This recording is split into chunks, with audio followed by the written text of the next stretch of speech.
Maša, postopek izdelovanja strešnikov si že spoznala, gospodu sodniku sem te pa pripeljal, da boš videla, kako nastaja čisto prava streha.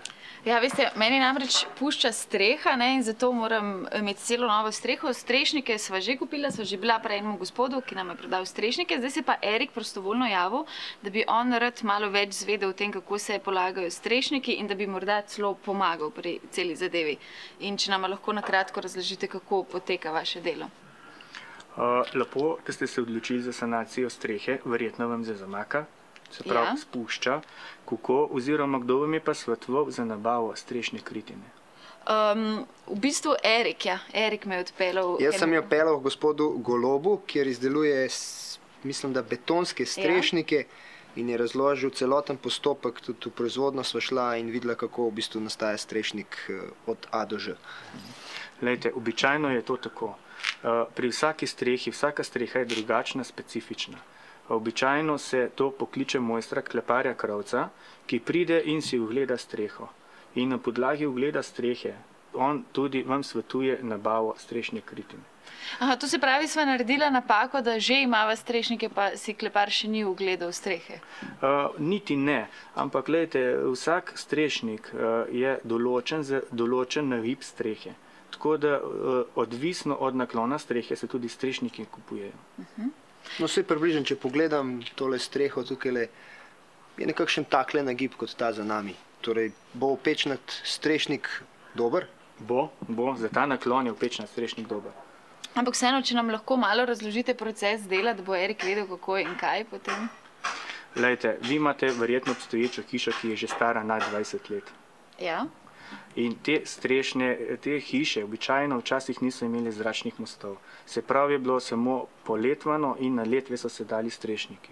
Zdaj se pa delajo prezračevane strehe, se pravi hladno podstrešje, in vse strehe se podeskajo oziroma se da paropropustna folija, preko katere pridejo vzdolžne letve, ki zagotovijo prezračevanje strehe.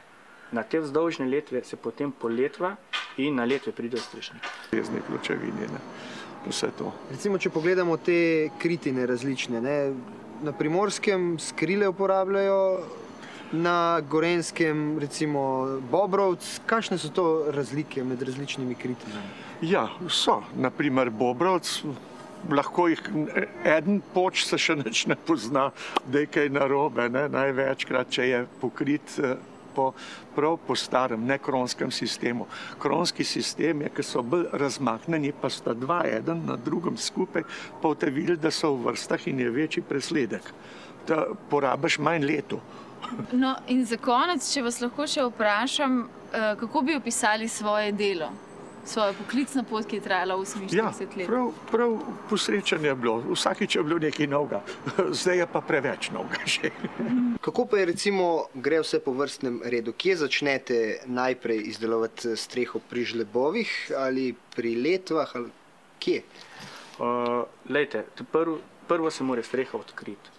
Potem se pač odstranijo od obstoječe letve in se zamenjajo z novimi letvami.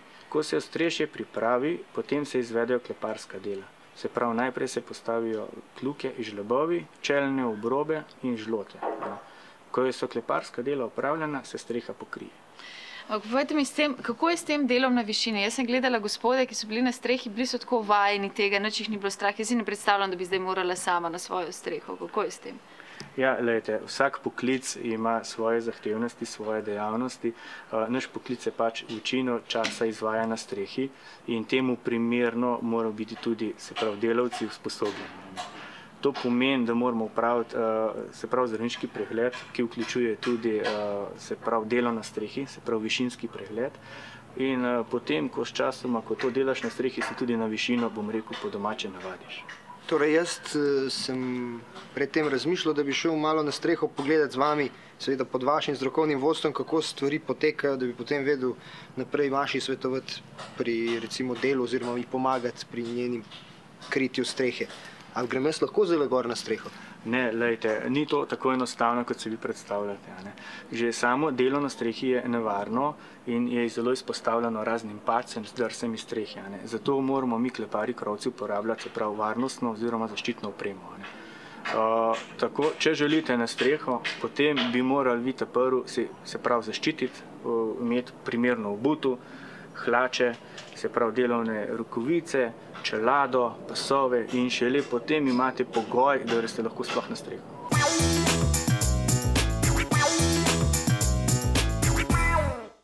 Zdaj, ti strešniki za nami so v bistvu take glinene barve. Kakšna pa razlika med glino in med betonom? V bistvu glina je sicer naravni material, ki se žge in je velika potrošnja energije. V današnjih cajtih je to že vprašljivo. Drugače pa beton, ki se naredi, pridobiva trdnost še dolgo let. Glina pa, ko je zžgana, pa je na streho postavljena, začne zgubljati. Čeprav dobro narejen material, dobro glinen strešnik zdrži tako, ne vem, so primeri do 100 let, tako kot betonski, tudi pri nas so bližje stranke, ki pravijo, da so že izpred 100 let imajo betonske strešnike, danes se pa dodajajo še dodatki, izboljšani cementi so in mislim, da bodo še več zdržali. Koliko pa bi recimo mogel jaz ali pa Maša ali pa oba odšteti, če bi hotela položiti streho z vašo kritjem? Za eno navadno streho cirka 2000 evrov bi rekel, zdaj je pa odvisno, zdaj so pa detajli.